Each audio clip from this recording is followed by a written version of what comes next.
I don't want to offend anyone.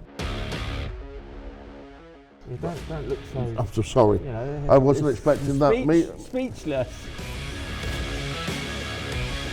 We've won a battle. Yeah. The war is still ahead, I think. Ladies and gentlemen, good evening and welcome to the inaugural Forever Panthers Podcast. My name's Dave Dudley Brightly, local sports radio journalist and also a British Speedway fan, but obviously I'm from the area, so I am very, very fond and have been in the past of Peterborough Panthers. So I've been lucky enough to be outside in with the Forever Panthers campaign, and this is going to be an irregular, regular podcast looking at British Speedway, but with a Peterborough Panthers twist. This comes courtesy tonight of English Media Productions, who have put this whole thing together. And we're going to have a special guest every week, and there really can only be one gentleman we can have on the first edition of the Forever Panthers podcast. He is not just a Peterborough legend, bred and born. I mean, it goes beyond legend. It comes into the realms of Peterborough treasure, and I promise that's the nicest I'm going to be out of him in all of this interview. Promoter, manager, rider, consortium saviour, general dog's body, makes the tea as well. Carl Johnson, good evening, mate. Welcome. Evening, David. It's like we've done this before, isn't it? Many times. Many times, and I've been really looking forward to tonight. I've got lots to ask you, obviously, in the short space of time, but what I want to do, if you're out there and you know who this man is, which I'm guessing if you're watching this you do, however, Speedway, mate. You were born Yaxley, am I correct? You were born in the Yaxley area? Well, I was actually a Whittlesea boy, so yeah. Up the Whittlesea massive. Born and bred Whittlesea, and then I managed to get out there at about 10 years old. So it's like yeah, fair point. Probably 5 years too late, but yeah, we got out in the end. Why Speedway? Look, it's one of them. It's one of them love it, hate it sports, and my stepdad was a big Speedway fan. He took me to Speedway when I was 8, 9 years old, and from the first time I walked through that gate and sat in that stand eating chips out of a cone, the smell, the noise, the atmosphere, I just fell in love. It's all the right, so really it's all the right reasons that I would say a majority of the viewers / listeners out there are Speedway fans. Yeah, they've all been in the same position as what I was, you know, and my children are no different. You know, they're in the same position. And we'll come on to young Charles later on if you don't mind. Yeah. But what made you make and want to make that transition from all the reasons you've described as a fan? Yeah, great reasons. You went that step further, didn't you? You got on a bike. Yeah, I went many steps further, but yeah, it's when you're in that position, and it's a case of I'm a supporter, I love it. It's like you want to have a go at it, you know. And when you're a bit older, it's not so easy to throw a leg over a bike and go and race Speedway. Whereas you know, when you're younger, you're in that position that let's have a go. You know, the mind's a little bit different, and it's things don't hurt. They do, but you don't remember them the next morning. Brush them off. So as a kid, it was like, let's get out there and do it. The same as it was no different to me getting on a Speedway bike as to some of these kids kicking a football around the football pitch. You know, that was at the time, that was my passion. That's what I wanted to do. I wanted to progress into being a Speedway rider and being the best I could. And it didn't work out the way I probably wished and expected, but that opens up other avenues. Well, you still got to live that dream even for a short period of time, didn't you? Yeah, it's quite funny because I talked to my Charlie, and he's like, I'm quite pushy with him in sports, and I always want him to do well, like that. And I want him to be the best that he can be. You know, if that's that he's good enough, but I want him to be the best that he can be. And he turned around to me the other week and said, yeah, but you was a speedway rider and you was a good footballer and you done this. And I said, but I worked hard at what I was doing. I was dedicated to what I was doing at the time. And when I'm dedicated to something, I'll put everything into it. And yes, I might not have been the best speedway rider. I might not have been the best footballer, but I was the best that I could have been. And for me, yeah, I've won trophies at every level, and which is nice. But I don't look at them and go, yeah, it's brilliant to win trophies. It's nice, but you forget about it the next time you throw a leg over the bike or the next time you kick a football. So, you can only be as good as your last game, your last speedway meeting, your last ride.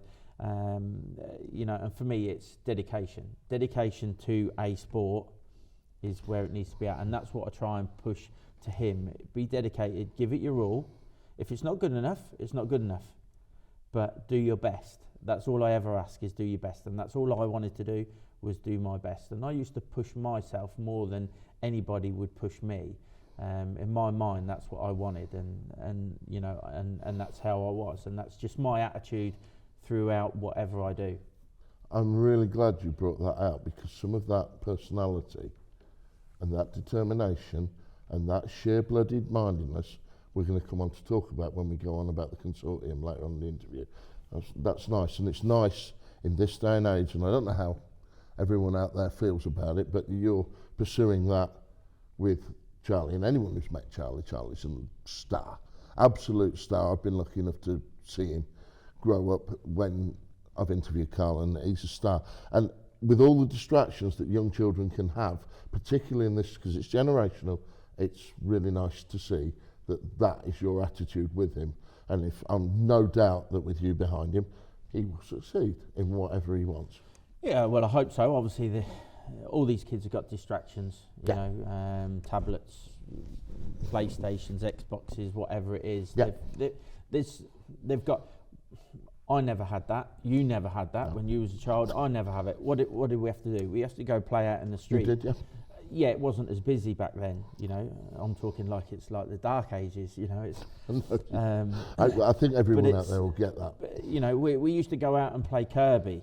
And stop for a car that come past. But you'd probably stop every 10 minutes for one car. Yeah. Now you couldn't throw a football across the road without hitting 2 or 3. So, yeah, times change and things are different.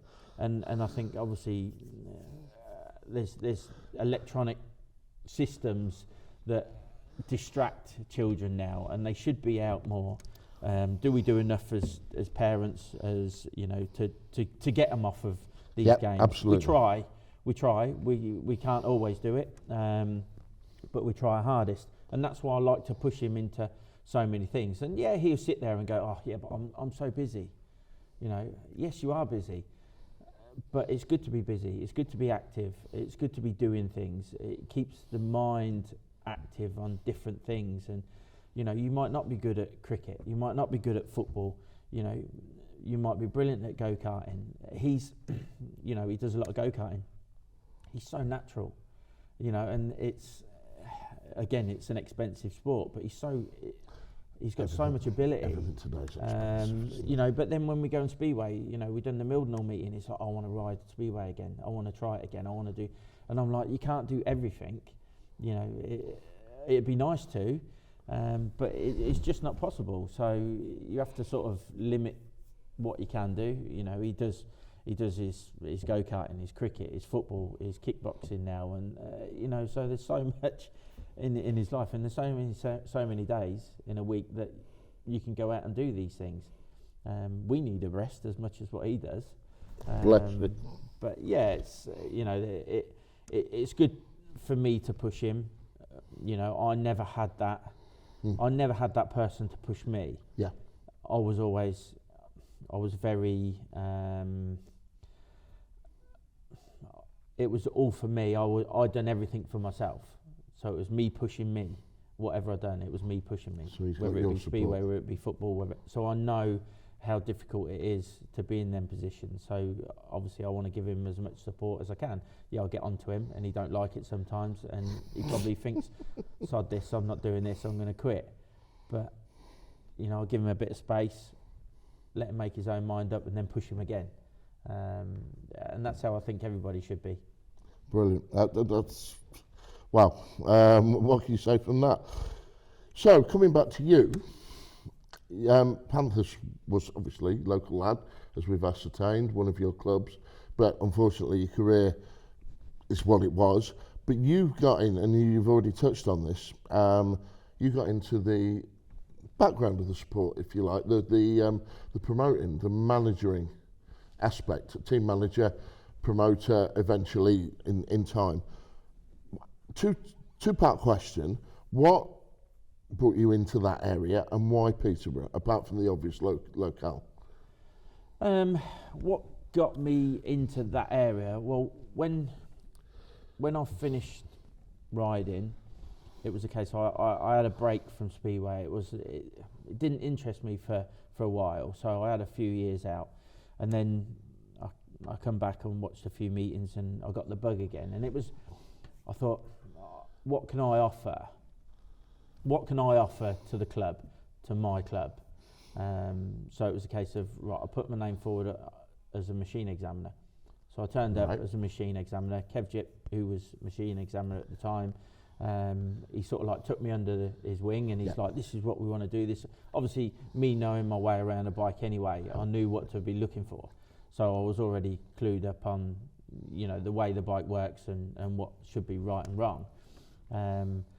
But we worked really well together, and you know, we had a few years together doing that, and he enjoyed it, I enjoyed it. Big age gap, but we got on really well, and that was good.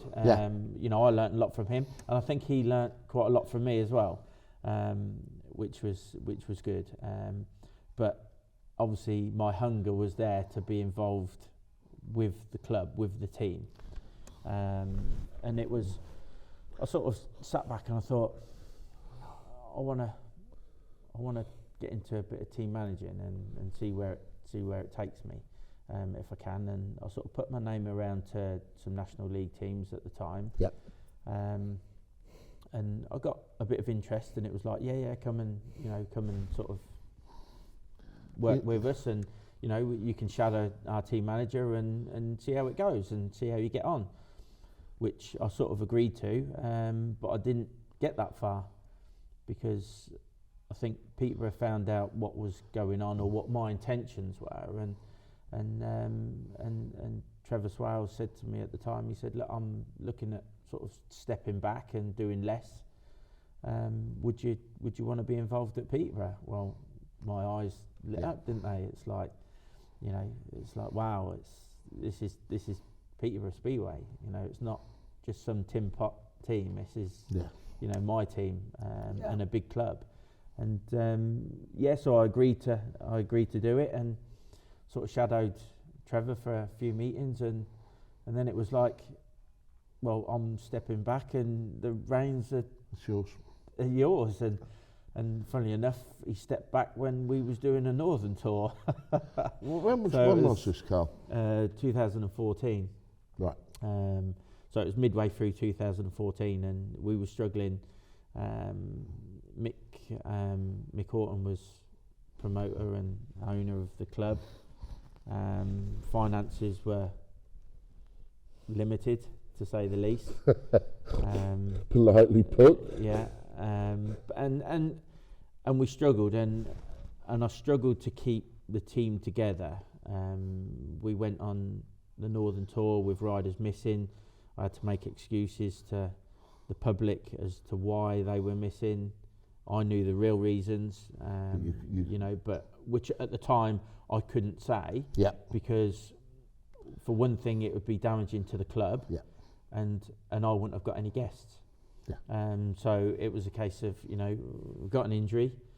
This is what the injury is. It's a reoccurrence of this injury. Me knowing full well they hadn't been paid. You know, so it was a case of, look, we've got to do what we can do, and Yeah, and it happened a few times on away meetings that I had to pull that little rabbit out of the bag, and we mustered through. And to be fair, I dragged them through and nearly got into the playoffs in 2014, which I thought was, with what we had, was amazing. It was fantastic, and that obviously wasn't just down to me. Yes, I brought a different energy to what they was probably used to.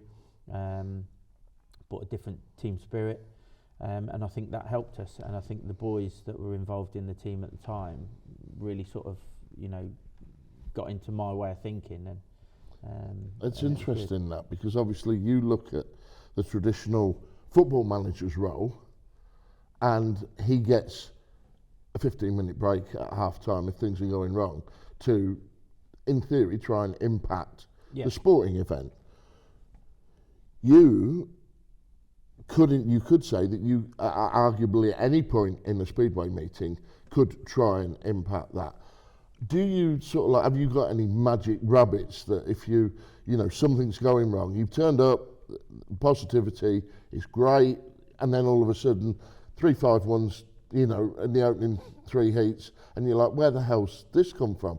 Have you got sort of like almost like a set play, if you like, that you can... You haven't, because you don't know what's going to happen and obviously you don't want to be in that position. Yeah. And you always think, what if I was? How can I overcome that? But you don't know the circumstances of that. Is it because we've had our top rider injured, or is it because we've had some bad refereeing decisions, or is it because we just can't get out the gate? Yeah. So you have to look at things as it happens and make a decision real time, and which is really difficult, because you don't get that time. You don't get the 15-minute break. The 15-minute break comes at the interval. By then the meeting could be dead and buried. Yeah. It's done. It could be finished. So there's no secret to it. There's nothing like you can turn around and go, yeah, this is what I do. You take it as it comes, and if you've got G riders up, get them together quickly. Yeah, you do that. I mean, that's another thought. With the nature of the sport itself, these guys are tough cookies. To get on that bike with that shale, the lack of and that speed, they know if you come off, you're going to get hurt.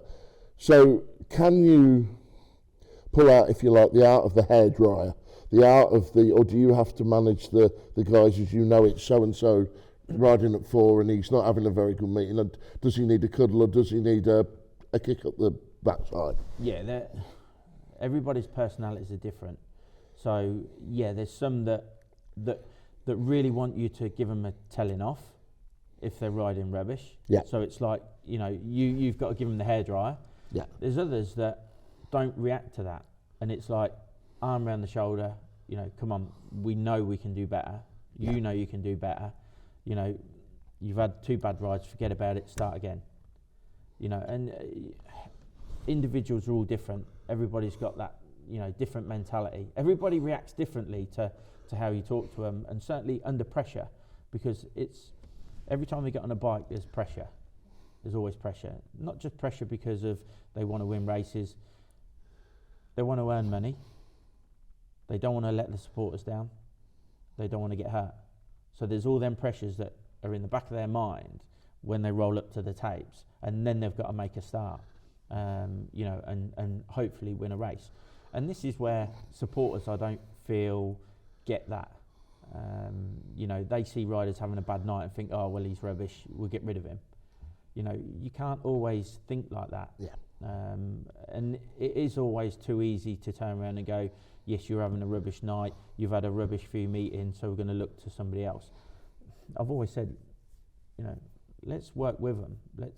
If there's a talent there and you can see it, and we've signed them because we want them. You brought them for we've bought them for a reason, and it's not just we never used to build a team to the average. Even though you've got an average to build to, it wasn't a case of, right, we're going to build this team to a 45-point limit. We're going to build a team that we feel is going to be the best team that we can build. If that was only 38 points, it's 38 points. Going back to what you said about being the best that you can be in your body. Yeah. you know, and I've always been open. One rider always stands out, Scott Nicholls, fantastic rider. You know, great mate, been friends for years and years. We grew up on the junior tracks together. We signed Scott Nicholls at Peterborough, not for his Peterborough ability.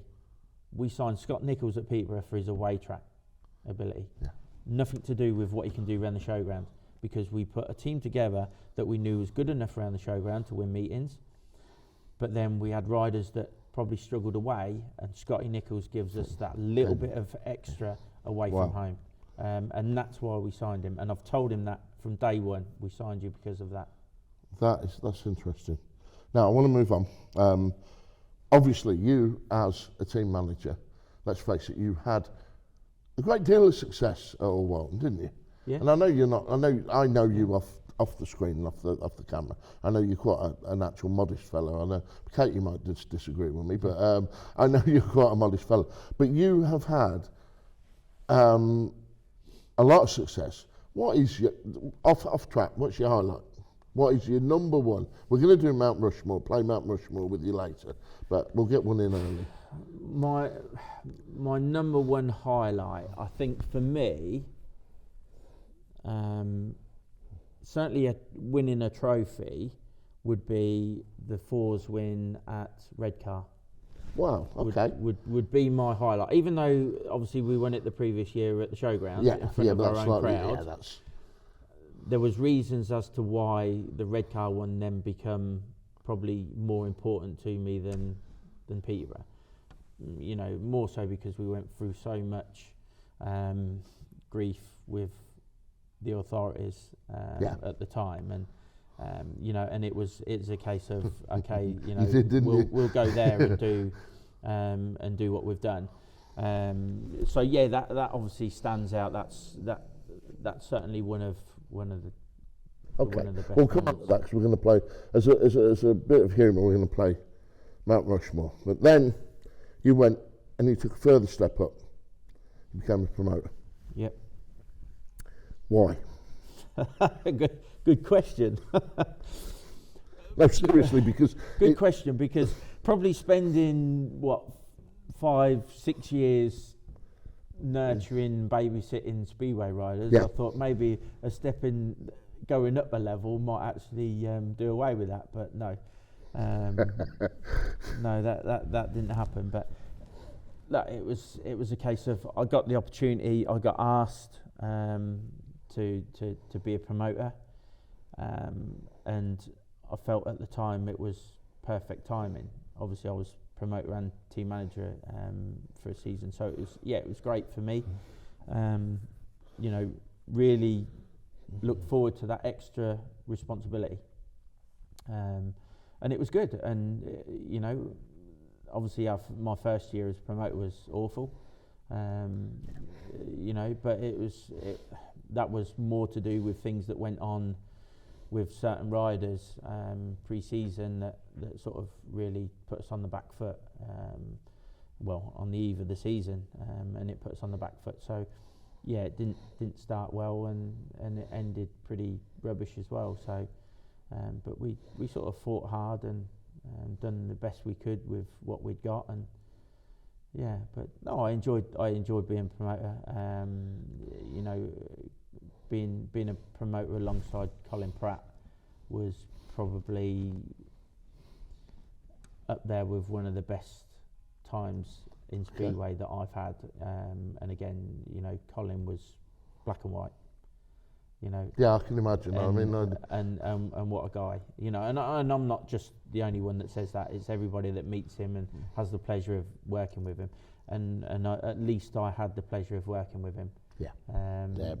You know, and I'll always remember my time spent with Colin. You know, and there'll always be a drawer of biscuits for him wherever I am. So. Oh, that's sweet. That's so sweet. That's nice. Right, we'll move on from that before we both end up like, you know. Obviously, that did lead to now what we're going to go on to, which I'm going to guess is the real reason that the majority of people are watching this with you. You were promoted when, unfortunately, there or thereabouts. We'll talk about the resignation in a minute. Or I'll let you talk about what you want to talk about with that. Yeah. You were promoted when, unfortunately, the club came to be in the position it is in now.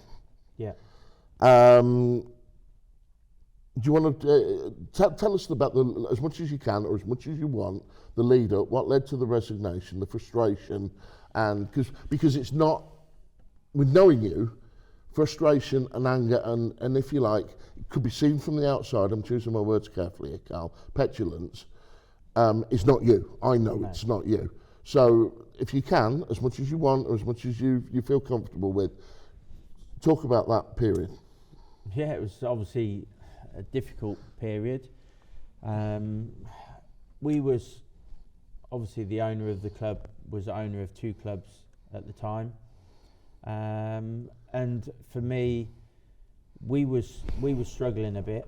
We were looking for certain riders to come in, and things weren't happening. We was told that we couldn't have this, we couldn't have that. There wasn't going to be anything spent, but up the road there was riders coming in and paid a lot more money, and it was just so frustrating because we had such a good club, and what we had there was, I kind of sort of looked at it and thought, hang on a minute, what's going on here? And things just weren't going right. The track was awful. It was the worst it's ever been. It didn't matter what you said or done, it was never going to change. The riders complained about it, but it didn't matter. And it was almost like, well, we're just going to turn up and take the money and from the supporters and that's it. And for me, that's not fair. I've always been, throughout my time at Peterborough, whether it's been as a team manager, promoter, I've always been really open with the supporters. Always been really open, and 2014, obviously my first season as team manager, I stood on the centre green at the end of the season with a microphone and told everybody what had happened that year, just so people realised what was going on. And I think people appreciated that because I was open and honest with them. When Jed came in and took over running the club, we was always open and honest with the supporters. We told the supporters what they wanted to know, not what they needed to know. It wasn't a case of they didn't need to know everything. There's certain things that they don't need to know, but we wanted to tell them as much and keep them in the loop with everything. And I think the supporters appreciated that. Then with the last owner, it was a case of, you can't say anything. We don't want anybody to know anything. And now, I'm Peterborough through and through. I'm a supporter as much as anything. So, I know what supporters go through. And it's not just a case of, we don't just want to take their money and let them know nothing. We want them to know things. We want them to be involved. We've always been an open club, since 2014. Since I've been involved, we've always been an open club. And that's how I wanted it to be. And that wasn't the case. It was a case of, you can't say this, you can't say that, we don't want these knowing this.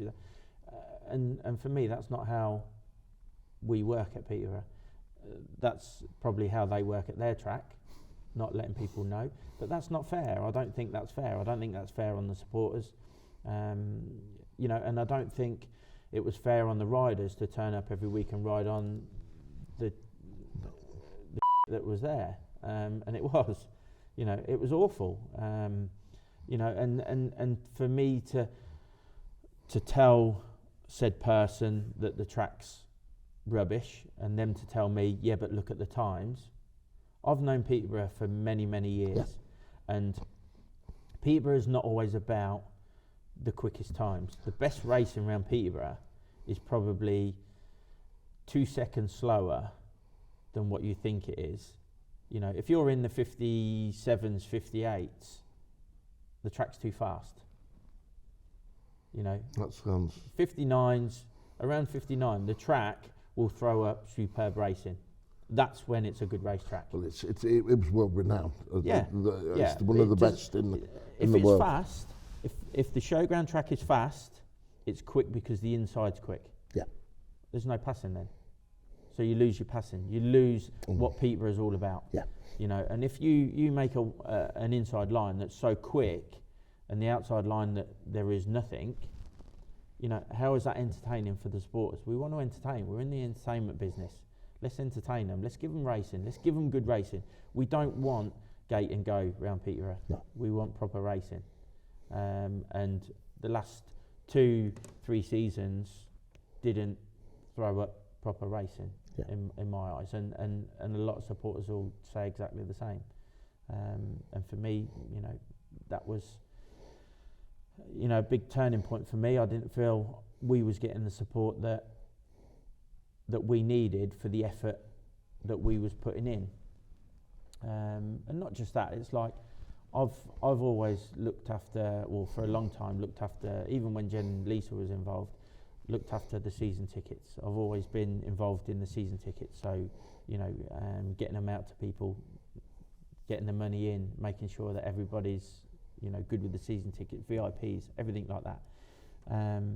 We brought in a hell of a lot of money through the VIP, and to be questioned on why are you giving somebody this or why are you giving somebody that, I thought was very belittling to me after the work, the effort that not just me but my family and people within my family have put into the Did you feel it an attack on your integrity? Yeah, 100%. Because I would never take anything from Peterborough that wasn't mine. And I certainly wouldn't try and diddle the club out of money, because I know how important money is to the club. Look, there's people that put a hell of a lot of money into Peterborough Speedway. I'm not just saying like a couple of £100. No. I'm saying like thousands. Yeah, it's not a cheap sport. Yeah, that turned up. They had a deal when Jed and Lisa was involved. They had a deal for season tickets for VIPs that was slightly less than what it should have been. But that was because they put a lot of money into the club, into saving the club. And I offered that same deal to them throughout the last owner's tenure. And that sort of got thrown in my face. Well, why are you doing that? Because they put a lot of money into the club. And it was a case of, so you're potentially going to lose them supporters for the sake of losing probably a couple of £100. Yeah. That's going to make no difference to you really. Overall.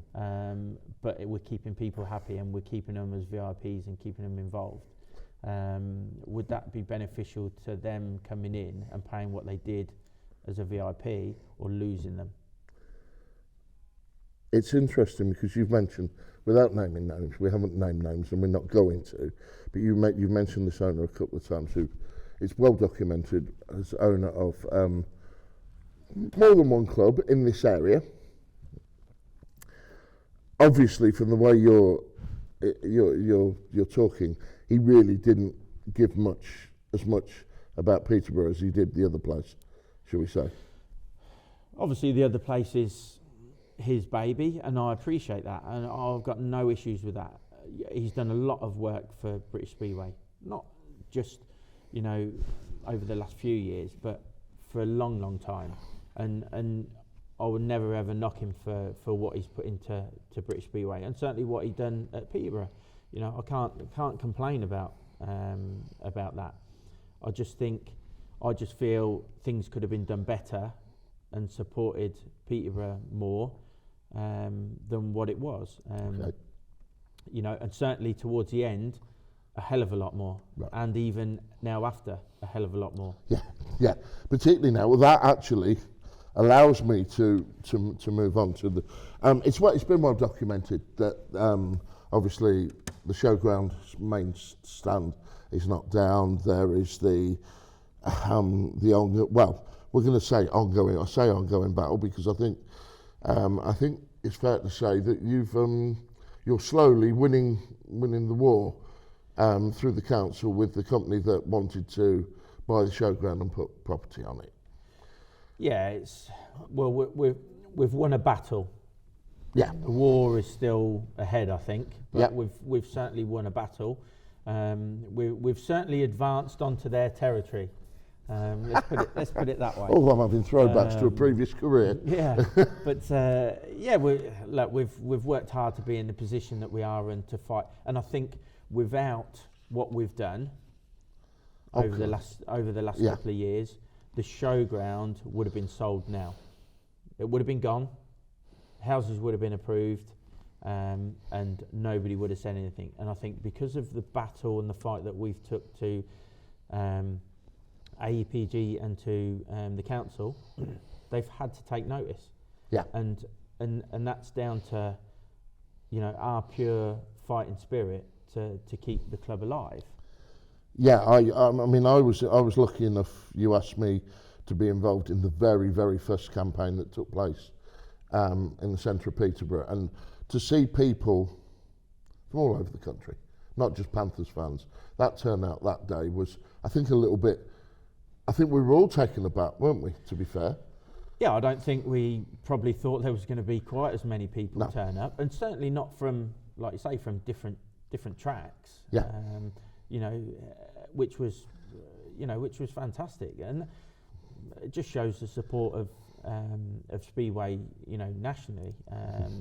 Not just in the Peterborough area. They're national support. We're all supporters of Speedway, whether it be at Peterborough or wherever. Yeah. We all support Speedway first and foremost. We all want to see Speedway survive in the UK. We don't want to see it disappear. We know it's on a sticky wicket at the minute, and and really bad press and things like that. But we want to see it survive, and we want to help it as much as possible, which is why we want to keep Peterborough alive, to give us another track. That then, hopefully, with what we've done with our fight, encourages other tracks that have been closed to fight the same way as what we have. And you have fought. We have, yeah. You have fought. There's been the consortium, but it's not just the consortium, is it? No. Look, the supporters that are involved at the supporters club, the Forever Fund, obviously, with the consortium, is everybody has supported what we've done. Without any of them, we wouldn't be in the position that we are. And to have a supporters club like we have, and I've always said this, since we took over, or certain people took over running the supporters club, it's just gone up. Yeah. And everybody knows where everything's going. Financially, it's secure. It brings in a lot of money to support what we're doing, and to support Peterborough Speedway. And hopefully, when we're back on track, that money will be used I mean this in the nicest terms. The campaign and the supporters club and the committee remind me of a Jack Russell Terrier with a toy, constantly shaking it. Yeah. And I mean that in the nicest sense. Of course, because they're no different to exactly. To you or me. No, they're exactly. Supporters of Speedway, and I've said this many times, and people have had a dig at the consortium at times, on social media, saying, "Oh, you're not doing enough. You're not telling us this. You're not telling us." And I was quite open, as I always have. Yeah, you were. I've always found that. I was quite open, and I said, "Look, we're just a group of guys that have got together and fighting for this club. Any one of you can put a group together and fight for this club, but you haven't done. We're the ones that have done it. Yes, our knowledge of Peterborough Speedway and our background within Speedway helps us, but not all of us have got background in Speedway. Some of our consortium are just supporters, so why can't it be 6 other supporters that put a consortium together that want to rival us to take Peterborough Speedway on? Or work with you even. Or work with us. Yeah. It's open to anyone. We haven't turned around and gone, this is what we're doing, it's our little baby, nobody get involved. We want people involved, and it's up to other people to step up and do the same. Courtney, who is the director and governor of this project, shall we say, from English Media, put out a request asking you for questions, and I have got some questions here. Some are campaign related, some are more Speedway, and we'll save the, because we're going to have a bit of a giggle before we end this, but we'll get the not serious stuff out of the way, but I don't want this to, So I've got some questions for you, and thank you. I'll get them out to Charlie Johnson, whoever he is, Katie Lewis, whoever she is, Gary English, Simon Pitchford, Steve Bass, Richard Butler, Robert Smith, Jane English, Darren Redding, and many more, because mine are in here as well. Right, we're looking into the future, Carl, and I know you can. I know it's a bit uncertain, and what? Yeah, exactly. If we're back at the showground, my crystal ball. Don't do that. You'll excite the ladies. If we're back at the showground, would you keep the track exactly the same, or would it be an opportunity to tweak it? I think that's a very good question. Whoever asked that. Well, funny you should say that, because me personally, I would change it. To what? What would you do? I would make it wider by taking wider. Yeah. Okay. By taking the centre green in. Okay. Because I've always found Peterborough is very narrow on the straights. It's a big centre green, isn't it? Yeah, and there's room for manoeuvre on it, and I'd take the centre green in, and I would bank it. Okay, there you go. I wouldn't make it like smaller, as in if we was going to move somewhere else, potentially you look at doing something different, because you'll never ever. People have said, "Oh yeah, but if we move somewhere else, can we replicate the track?" You will never do that. Yeah, okay. It will never ever. Whether you get the dimensions absolutely spot on, you will never ever replicate what we've got now. So there's no point in doing that if we're going to move. If we're going to stay there and we've got the opportunity to adapt, let's adapt. Okay.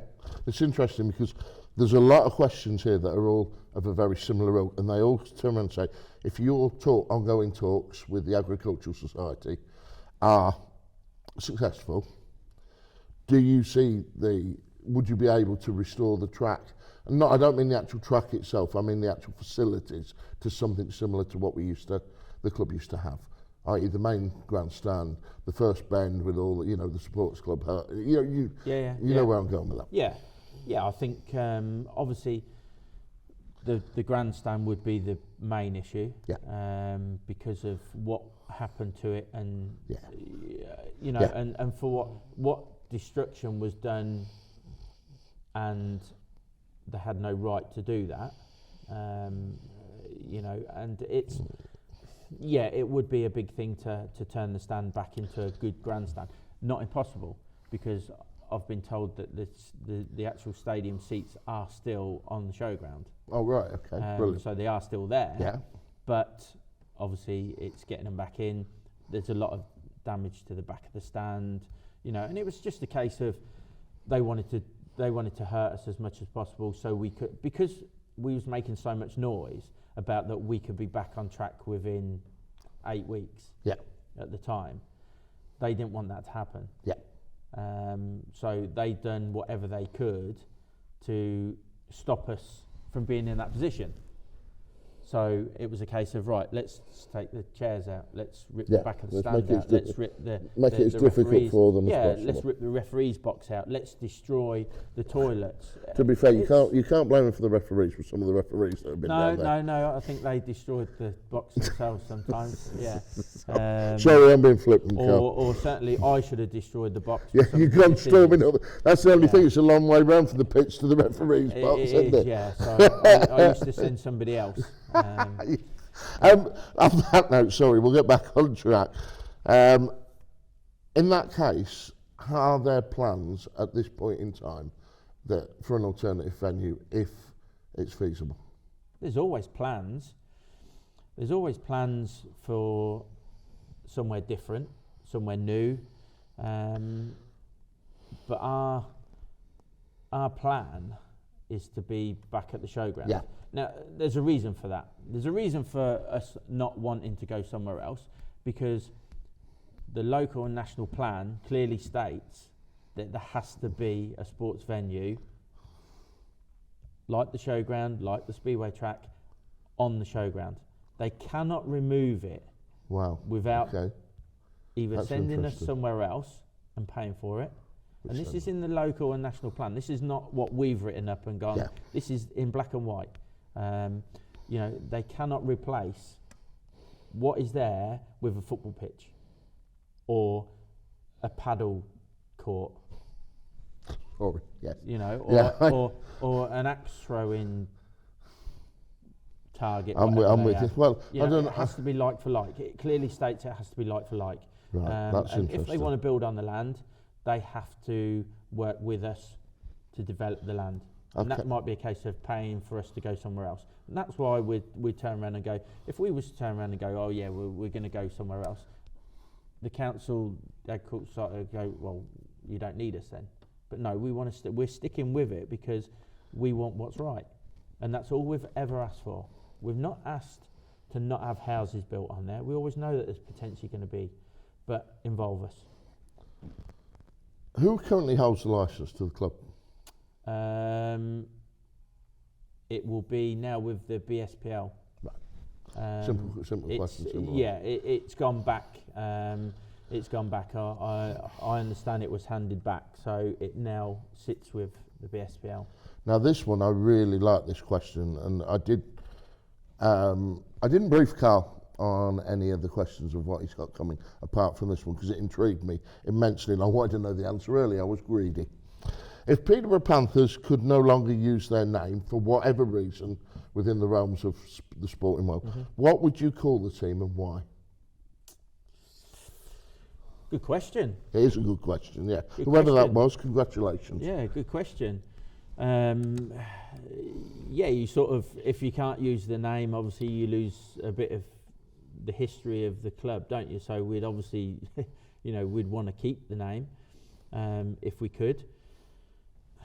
Obviously the name goes with the license. So if we wanted the license, then yeah, there wouldn't be an issue of keeping the name.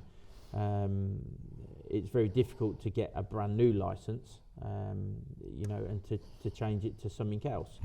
But yeah, I think it's like us going from red and black to purple. 1 year it's like. Sometimes you can change things. Not everybody likes it. If we turn around and moved, if we moved to Yaxley, we're still Peterborough, but we wanted to change the name. Yeah. What do you turn around and call yourself the Yaxley Vikings or something like that? And people go, oh yeah, It's but we don't like appropriate it. for you, actually. 100%. So. But people go, oh, we don't like it. You've just triggered a memory that you won't necessarily have clicked onto. You mentioned about the change from red and black to purple. Yeah. I was sat in your kitchen, and we were recording some interview notes, and you brought out and said, Dave, what do you think of those? Yeah. And I went, we're not allowed to, because Courtney's now looking at me going, don't you swear. We will cut that off, but that just suddenly brought a memory back. And then you explained it, to be fair to you. Yeah. And it was like, I hate to say it, but that makes sense. And it was that difficult balance that you were constantly having. Yeah, I think you can obviously Peterborough's colours are we all know are red and black. Yeah. We all know that. But there's times probably that you just have to step out of that comfort zone and do something a little bit different, just a bit more interest. And it's a talking point. How many supporters talked about them? How many supporters turned around and went, God, we hate it. Yeah. We're red and black. How many supporters actually turned around and said, we think it's really nice? I can't remember the split, but I think it was slightly, I would say 60-40 red and black in favour. But there was enough people who said, yeah, I like that. Yeah, and sometimes it's different. We knew that it was probably only going to be for that season, and obviously the reasons behind it were obviously the sponsorship. Yeah. And to be fair, I didn't dislike it, and I thought we'd actually done as a whole with the clothing to go with it. For the support. You showed me. I remember you actually showed me the whole merch. The amount of people, that go to meetings now, that I still see in white and purple. And I think actually it really does stand out. Peterborough-based videographer, specialised in promotional videos, event and wedding videos, and social media kickstarters. English Media Productions, capturing the moments that matter since 2019.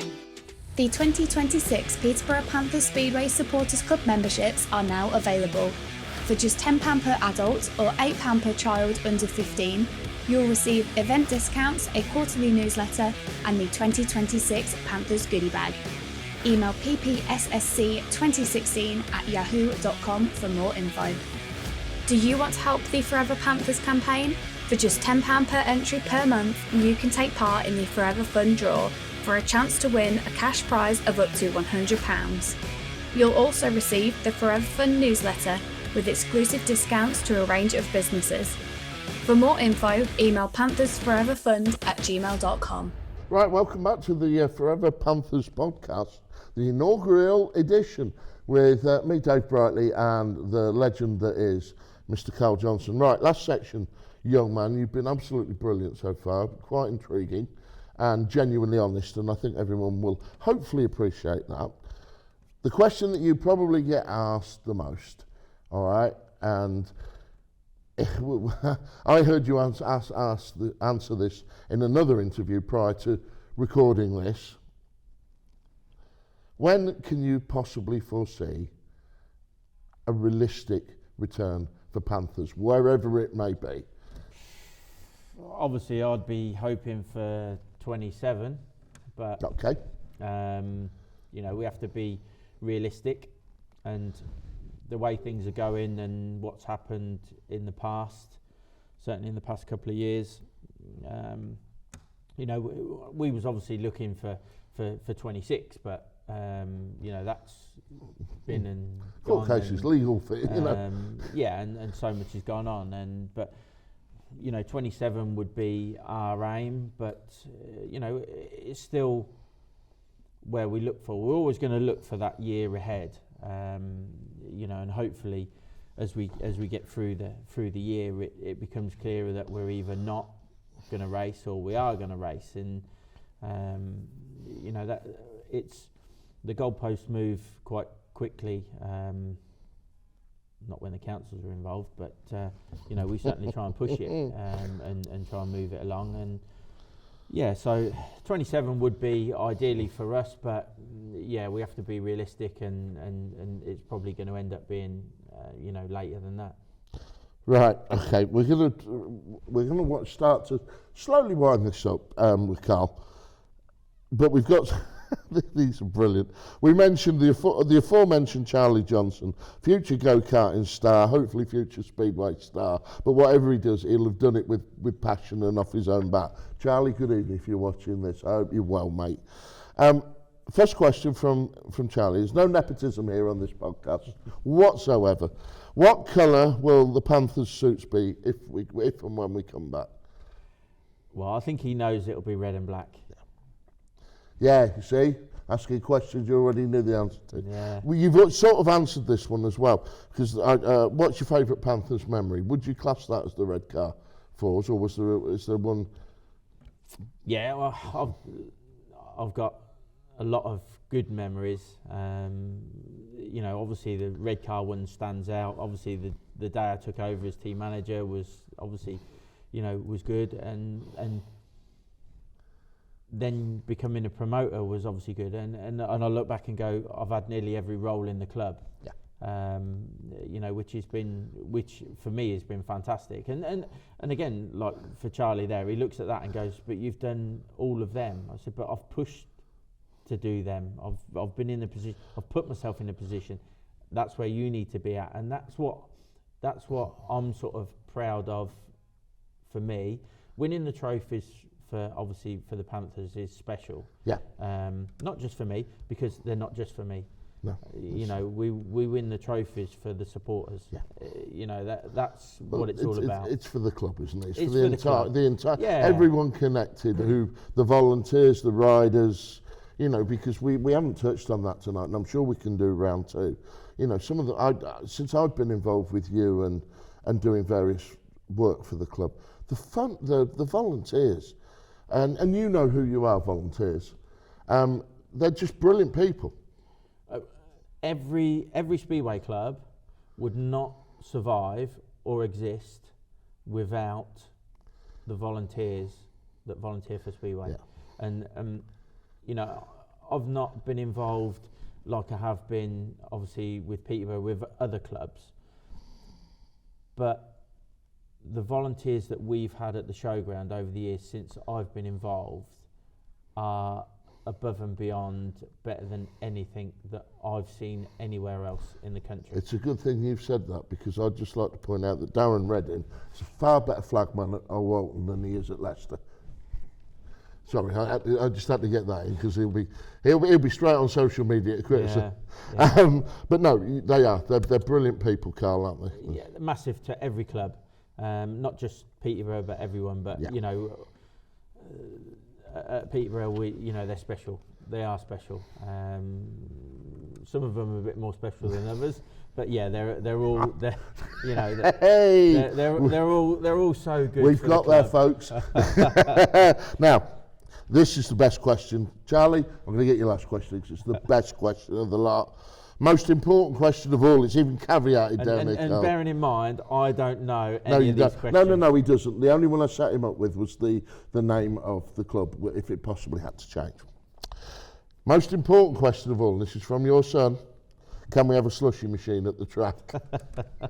Why doesn't that surprise I don't know, mate. Yeah. Good lad, Charlie. I think you'd be popular there.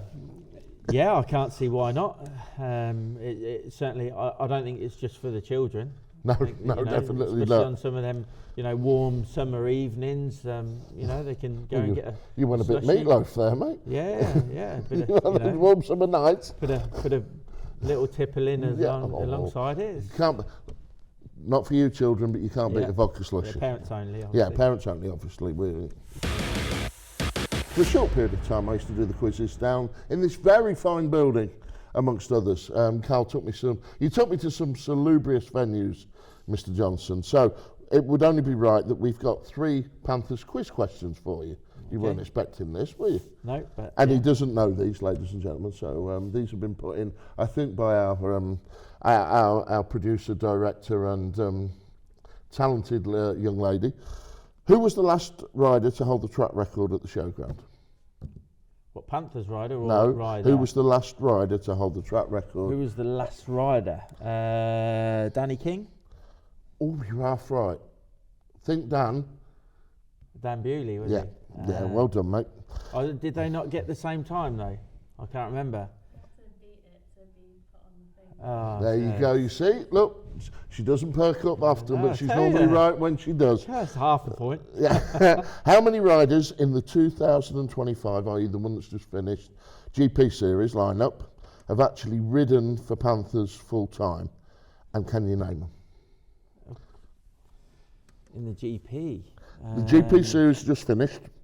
Full time? Yeah, ridden for Panthers full time. That is it. I'm just going through who's in there. Do you want me to come back to that? Or do you want me to go on to the last one? Yeah, come back to that. Yeah. Right, the last one, and it brings me on to a joke that I've used with you for no. Who won the last league race at the showground? Oh, man alive. The last league race? The last league race, yeah. It's dirty. I'll tell you why I'm not so sure on this. Yeah. Is because I don't think I was there for the last league meeting. Right, that's fair then. Did you anticipate that, director? The last meeting that I was there was the farewell meeting that I got invited that's to. fair. Because, we'll give you that, Mr. Johnson. Because I'd already stepped down. Yeah, now you've said it, actually. It was actually Tofty riding for Kings Lynn. Was it? Yeah. Tofty. Damn that Tofty, yeah, riding for Kings Lynn as well. So, coming back, how many riders in the 2025 GP Series lineup had ridden for Panthers full time? And that's not guest appearances, that's ridden for Panthers full time. So, who was in it? Go through them. Talk me through them. Okay, there's I'll tell you what. Anders Thompson. Oh, well done, sir. Well done. I mean, that's impressive, isn't it? Do you not think? Yeah, but I've got to remember all the riders that were in it. No. I'll give you a clue. I'll give you a little bit of help. There's one Englishman. Oh God. Yeah, are you there? I know you are because we've had a conversation. And I'm going to tell you why. Right, Robert Lambert. Yes, correct. Right, and I think I'm the only team manager to have let Robert go from any club. Yeah, that was the angle of the that's where I was trying to go with it. It wasn't a bad thing. It wasn't because I've always said that it would be world class. At the time you told me that story, I was interviewing you. You actually asked the only thing you've ever asked me not to broadcast at that time. Yeah. So over to you, English media. And one more. So Anders and Robert. Courtney, put the 10 seconds on. Or put the 2 minutes on anyway. Another full-time Peterborough rider who was in the Grand Prix. Jepsen Jensen. No. Oh. Good effort, Jack Holder. Oh, of course, Jack, yeah. How did I forget him? Jepsen Jensen was the year before, wasn't he? It was, yes. Oh no, he done. He done. That, in fairness, whoever came up with those questions were Sorry, Jack.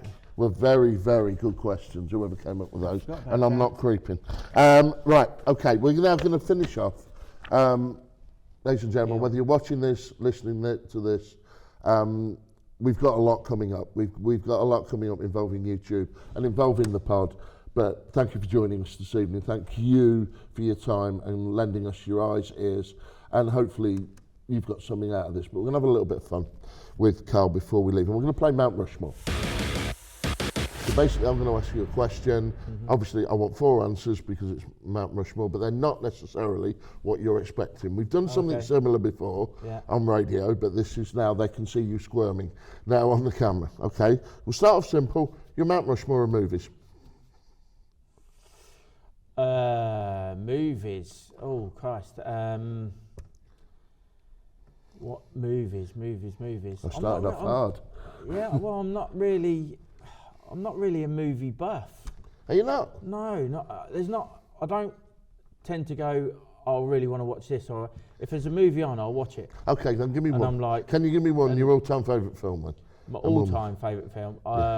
Dirty Dozen. I like the Dirty Dozen. Right, okay, cool. Then I'll tell you what, we'll have the Dirty Dozen, the Dirty Dozen 2, and the Dirty Dozen... Yeah, and we can have Mission Impossible 1, 2, 3... 4, yeah, exactly, brilliant. Problem solved. Right, okay.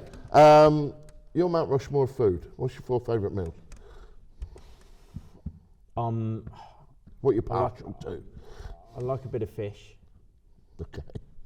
Like chicken's... definitely in there. But I mean, you've since you packed up, you've got very buff, haven't you?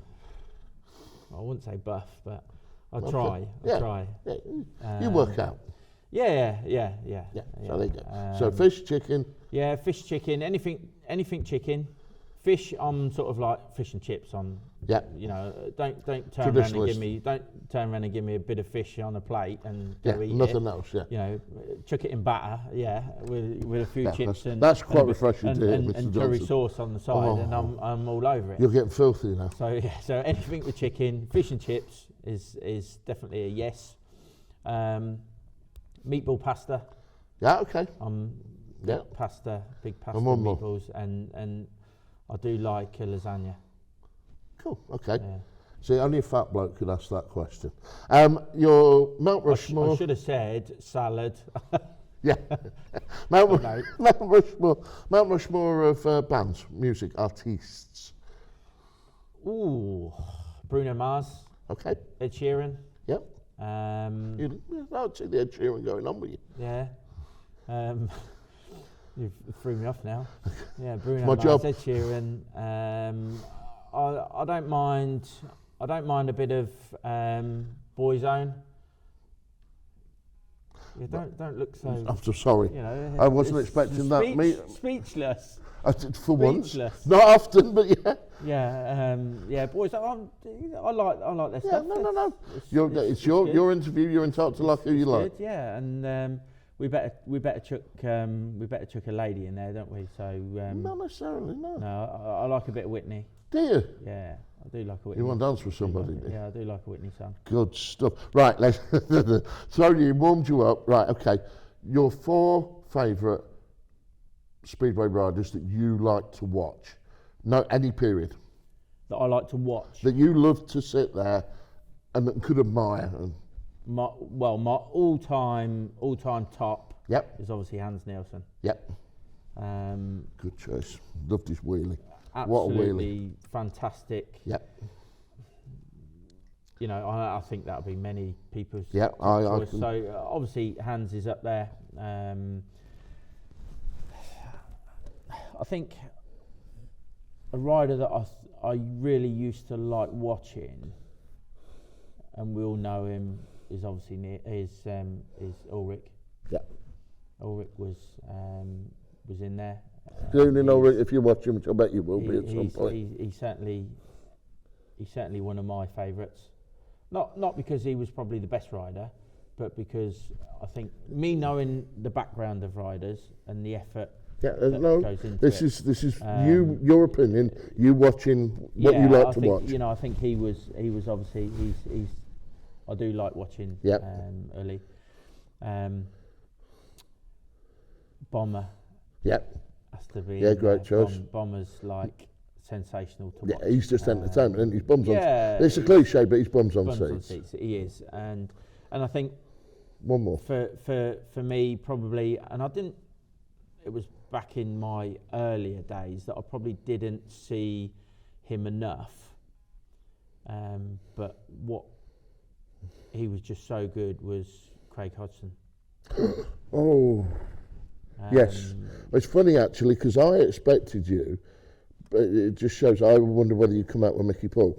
Mickey, I like Mick Paul as a rider. He was my mentor, Mick Paul, when I first come to Peterborough.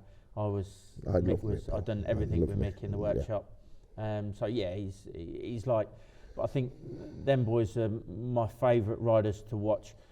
Not probably because of the styles, but because of the personalities as well as you know of what they are. But there's a lot more that you could put in there. You know.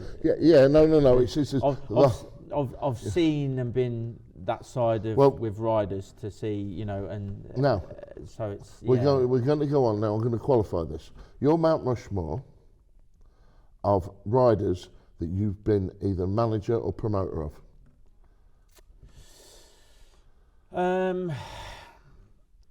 So I'm really asking you to get. You are asking me to get real. Yeah. Basically, I'm asking you is to defend all bar 4 people. Yeah. Again, in that, Ulrich has to be in there. Yep. Great to deal with. You know, he was for me spot on. You know, I had no real issues with him. Never did. And you know, he was great team person, great support for the supporters. Fantastic. So we got Ulrich. So you got Ulrich in there. You've got.